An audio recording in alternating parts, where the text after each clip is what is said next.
வைகுண்ட ஏகாதசியை ஒட்டி திருச்சி ஸ்ரீரங்கம் அரங்கநாதர் கோயில் ரங்கா கோபுரத்திலிருந்து வெள்ளை கோபுரம் வரை 2 மணி நேரத்திற்கும் மேலாக பக்தர்கள் காத்திருந்து சாமி தரிசனம் செய்து வருகின்றனர்.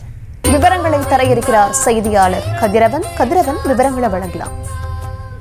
வணக்கம். 108 வைணவ திருத்தலங்களில் முதன்மையானதும் பூலோகம் வைகுண்டம் என போற்றப்படுவதுமான ஸ்ரீரங்கம் ரங்கநாதர் கோயிலில் வைகுண்ட ஏகாதசி விழா உலக சிறப்பு வாய்ந்த பெருவிழாவாகும். இந்த ஆண்டு வைகுண்ட ஏகாதசி விழா கடந்த மாதம் 30ஆம் தேதி திருநீண்டாண்டத்துடன் தொடங்கியது. அதனைத் தொடர்ந்து 31ஆம் தேதி முதல் பகல் 10 திருமொழி திருவிழா உற்சவம் தொடங்கி பகல் 10 உற்சவத்தில் ஒவ்வொரு நாளும் நம்பெருமாள் வெவ்வேறு அலங்காரத்தில் மூலஸ்தானத்திலிருந்து தங்க பல்லாக்கில் இருந்தது அர்ஜுன மண்டபத்தில் பக்தர்களுக்கு காட்சி அளித்தார்.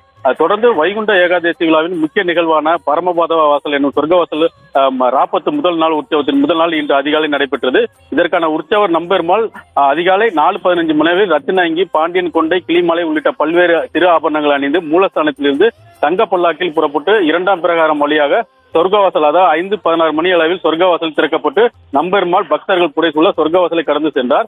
இதனைத் தொடர்ந்து ஆயிரங்கால் மண்டபத்தில் உள்ள திருமாமணி மண்டபத்தில் எழுந்தருளி பக்தர்களுக்கு சேவை சாய்த்து வருகிறார். இதில் லட்சக்கணக்கான பக்தர்கள் கலந்து கொண்டு சாமி தரிசனம் செய்து வருகிறார்கள். இதனால் ஸ்ரீரங்கம் முழுவதுமே விழாக்கோலம் பூண்டுள்ளது. சொர்க்கவாசல் திறப்பு நிகழ்ச்சிக்காக 3000க்கும் மேற்பட்ட போலீசார் பாதுகாப்பு பணியில் ஈடுபட்டுள்ளனர். பக்தர்கள் பெருமாளை தரிசிக்க வருவர் ரங்கரங்கா கோபுரத்திலிருந்து இரும்பு தடுப்புகள் அமைக்கப்பட்டுள்ளன. குறிப்பாக நேற்று இரவிலிருந்து நம்பெருமாளை தரிசிப்பதற்காக ரங்காரங்கா கோபுரத்திலிருந்து நீண்ட வரிசையில் தற்போது ரங்காரங்கா கோபுரத்திலிருந்து வெள்ளை கோபுரம் வரை 2 வரிசைகளாக 2 மணி நேரத்திற்கு மேலாக வரிசையில் காத்திருந்து நம்பெருமாளை தரிசனம் செய்து வருகின்றனர்.